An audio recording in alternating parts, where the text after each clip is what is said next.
So today we are here with 4 of our students from SVNIT who have done their internships abroad. We're here to collect their experiences, challenges, and for them to tell us more about how the whole experience was. Can we start with introduction? Hi, I'm Anjana. I'm in MSc Applied Physics 5th year, and I did my internship in Germany last year. Hi, my name is Vijay Jan. I'm doing chemical engineering in 4th year. I'm currently in 4th year, and I've done my internship in Germany. Hi, I'm Sagar Parekh. I'm currently in 5th year MSc, and I've done my internship in University of Zurich, Switzerland last year. Hi, I'm Alicia, currently in final year. I did my internship in Germany after the end of my second year. Okay, so the first question that I'm sure a lot of people ask you is how did you come across the internship? If I start with you. So for me, it was like I knew that I wanted to get into climate science. Somehow, like I wanted to fix climate change. That was my goal. And I searched about the climate scientists in Germany, and I did not expect this prof to reply. I just emailed the first scientist I found, and he replied. So I was like happy about that. And then from that email, it progressed into my internship. Is this a process similar for Germany? First thing I would say is like here Vijay got through that internship and we did the personal mail thing. So even I mailed my prof and then he replied and he accepted my request and all. So it was the same procedure more or less. What about Switzerland? Yeah, I was, and likewise Anjana, I was interested in quantum gravity. Okay. So I found out about my guide there. So I mailed him and he said yes. She spoke about the DART process. Can you tell us in detail about how you plan how to go about it? It's basically a scholarship program, so they don't give you the professor by themselves. Okay. You have to mail the professor separately beforehand, before applying for the DART. So it's not like Canada, MyTex program, in which they personally give you choice between the professors. Okay. In DART program, you have to choose your professor by yourself, mail him, then he will give you acceptation letter, and then you can apply for the scholarship, and then they will choose if they want to give you scholarship or not. So you can go by personally also, but without that giving you money. So it's just a scholarship program. It's a scholarship. Yeah. Okay. So how much time did it take from the first email that you dropped and for you to be actually, get the acceptance? Typically it takes like 3-4 months. I started in September, so I emailed to around 50 professors, because around 20 or 25 they don't see your mail because they are it's so many mails for them. So around only two professors replied to my mail. So it's just about luck. I think it helps if you have a clear idea of like what you want to do, because like if you go to the prof with the project in the email itself, you suggest a project, he'll be impressed. Okay. And he'll think like, okay, she has a clear vision of what she wants to do. So like this will help me because I don't need to think of a project for her.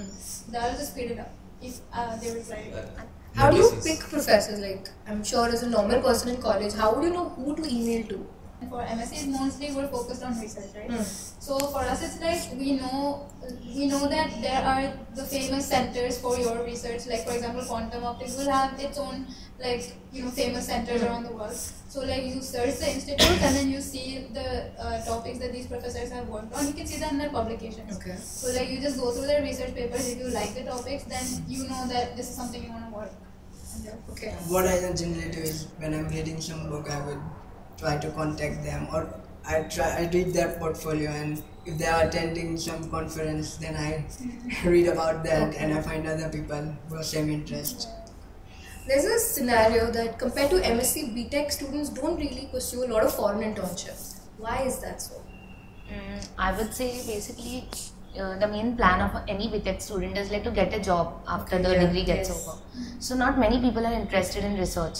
So here like me and Vijay, we have the same interest for research kind of field, and I'm sure like after BTech gets over, we want to continue studies further. Okay. So that was the main reason we chose research internship over an industrial or a managerial kind. Okay. So once you got to know that, I am going abroad, what was the mindset? What was on your mind? I mean, for me, I was afraid that the professor might be expecting something else from me. So because education is very different there, and exactly in both the countries. Yeah, so he might be expecting that I know something, but I don't know. So I was very afraid about that. The expectations, if you were to fulfill them in the end. the profs there, I feel, are like pretty chill. Like Yeah. we should not have the image like they are Hitlers and they are going to kill us and all. Like they're really chill about what we do, and they're like, go and enjoy your weekends. Why are you working all day long? And they're like, after 6 hours, so why are you even staying in lab? Okay, it's like the opposite of what we face in India. Exactly. So quite different. And plus the fact, I guess we will meet Indians everywhere. Indians is are in very every place on the planet, and even like when I went, it was a small town, but still I found a big Indian gang. Yeah. There's There's another mindset that, there's discrimination when you go abroad. Did you guys face any sort of discrimination from other students or I didn't profs? face anything in all of Europe. Like I used to travel in Europe. Like every weekend, I used to go to some Okay. other country because it's very easily accessible. But I did face one incident in Budapest where some random guy thought I was Syrian. So you know how there's all these like immigrant issues right now about the refugees and stuff. So they're pretty. Right now, there's a lot of tensions between the locals and refugees. So they kind of assume that brown people are, but not in Germany. It's Not like Germany. towards Eastern Europe, the more Okay. you go, they're more racist, I guess. Any other discrimination stories, anything?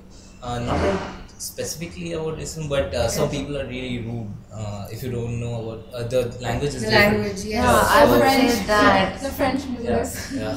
France as a France, whole, like yeah. people would Yeah. like intentionally not speak to in English. Yeah. If you speak to them in English, they don't reply to you. Yeah, Yeah. exactly. They will be like, we don't know English, but they very well know it. They know English. So did you guys learn the language?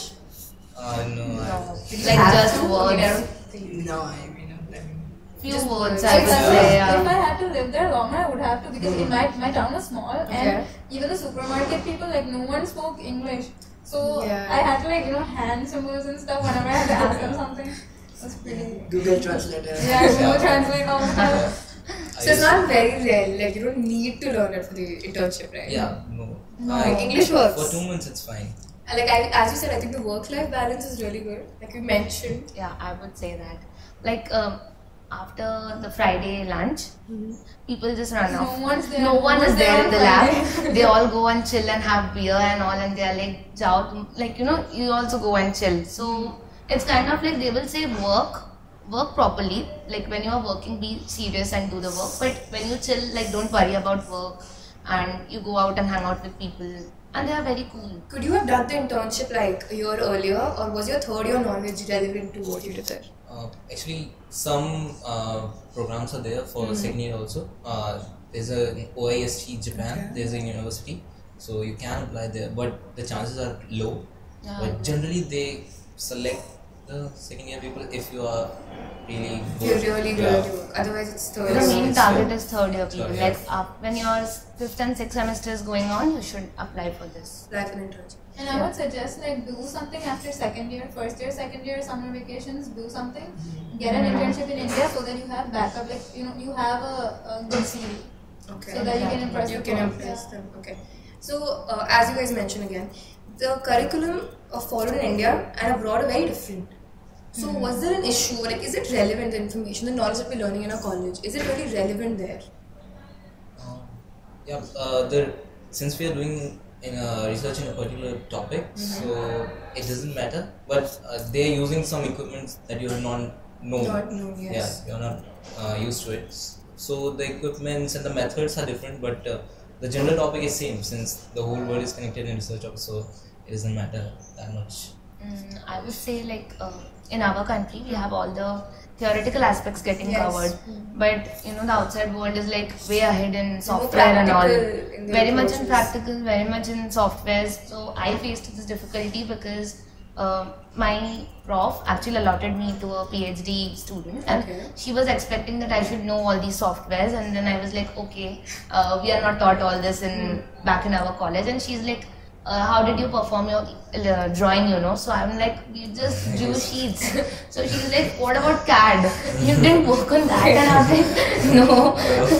And then she's like, okay, you guys are way behind in software. So I would suggest if anyone is planning for research internship abroad, learn some softwares in advance so you can cope up there Yeah, easily. you can ask them if any software is needed. Yeah, Yeah, that's the you usual can. stuff we are lacking there. I think it's same for MSc. I mean, I went to Institute of Mathematics. It was mathematics department, so Okay. there was we are not taught mathematics in our syllabus Yeah. here. So because I learned it by myself, that's why I could have done it. Otherwise, I don't think. So basically, knowledge other than your college knowledge is required. Yeah, Yes. Yeah. necessary. It's necessary to study on your Necessary. own. That is important. Okay, so like I said, what are the challenges? Did you face any particular challenges? Yeah, I thought it was summer, so I wore one sweater and I got down to the airport, it was 1 degree. Okay.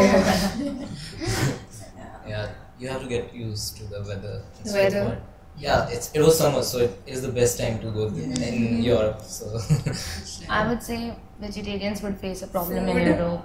Yeah, a big Yes, problem. it's a very big problem. Like McDonald's have the basic burger for them is chicken burger. I didn't find personally like aloo tikki burger or something because for them potato is not a different classification Yeah. or something. So burgers are all about beef and chicken and in general. So even at the supermarket you have to like be very selective while shopping and all. Especially if it's not in English. You have Yeah, to be a little even more that's a problem. Like all the spellings and also it's different. For me, it was like expensive. It was very expensive. Switzerland, yeah, Switzerland is very So, expensive. I mean, I thought I can save so much money, but it was very expensive to even spend days like eating and everything. What about accommodation? Did you get accommodation from your courses or personal accommodations? You would have, if your prof is not if your prof is very busy and he's not going to find an accommodation for you, you're pretty much expected to find accommodation yourself. So you'll have to get on websites. There's this thing called shoot or something. Yeah. So there you can find flat shares and you can mail them and request a Skype. But all this is supposed to be done in advance. Yeah, it's also I started asking in March or something, but that was a little too late. I started in May. My internship started in May, but even March was a little too late. I think that's the first thing you have Yeah, to that's the do. first thing you should Because do. in order to get visa, you have to show where are you living. Yeah, Where you living? yeah, before booking the flight tickets, I've first searched for Yeah. accommodation. In Germany, in some places, it's really difficult to find Find accommodation. accommodation. Yeah, and if you find something, then it's really expensive. So Yeah. Yeah. So all of you have interned in India and you've interned abroad. What are the differences between both the internships? I think it's first of all the work culture because Okay. so in my internship in India, they expected me to report at 8:30. They would expect you to scan your ID or something and write your name in the register so your prof can see if you turned up or not that day. You are expected to stay until your prof leaves. Only after he leaves can you leave the office even if you have nothing to do. And they have a lot of expectations like this. They set a lot of and you have to submit reports and all this stuff. But in Germany, it's all about did you learn something or not? It's all about you. It's not about did the prof gain out of it or something. And they were very chill. I could turn up at 10 and leave at 4. No one would say anything. No one really cared. They just wanted to know that you did The some quality effort. of work over the quantity of hours spent, basically. I think in India, it's like they are our teachers. And in exactly. abroad, it's like they treat They us are like friends. colleagues. They are Yeah. friends. Okay. Any final words, anything that you want to probably say to an aspiring student who wants to go abroad? I would say prepare early, set your goals now. If you're in first year now, try to get your pointer up. Your pointer is important, very important. You're going to be competing against so many people. And even though that gives out 100 something, gives it out to 100 something people every year, you think that's a lot, but it's not because you're competing against IITians, NITians, and everyone. Yes, true. And also find your niche now, find your field now itself and start studying about it because college is not going to give you a lot of information about specific stuff. yeah, it's you have to study it in second year. After second year, you have to gain some experience in particular subject. It will be really helpful, and you have to work hard. I mean, you have to mail 50 or maybe 100 professors. 60 or 70 To get professors. selected, whether it's 2 Yeah, or 3. because I don't think that professors focus on what you have done before that. Okay. They focus what's your motivation. So some professor may find it appealing, your motivation, and some may not. So it's all about luck. Yeah, I would suggest that when you mail them, contact them, you just be to the point. Don't try to write essay or something. Just to the point, mail and if you are really motivated, then I guess it's easy. Not then. Yeah, I would say like same to Anjana's point, like build your resume well. Like you should like involve in both. I would say pointer is important as well as go for some extracurricular activities to show like you are responsible enough and all. So good balance is required. Yeah, a good balance is required, but yes, pointers are damn necessary. Leave behind a good impression. They should feel like Indians are also good students, not just That is Germans. important. Yeah, that's important. Okay, thank you.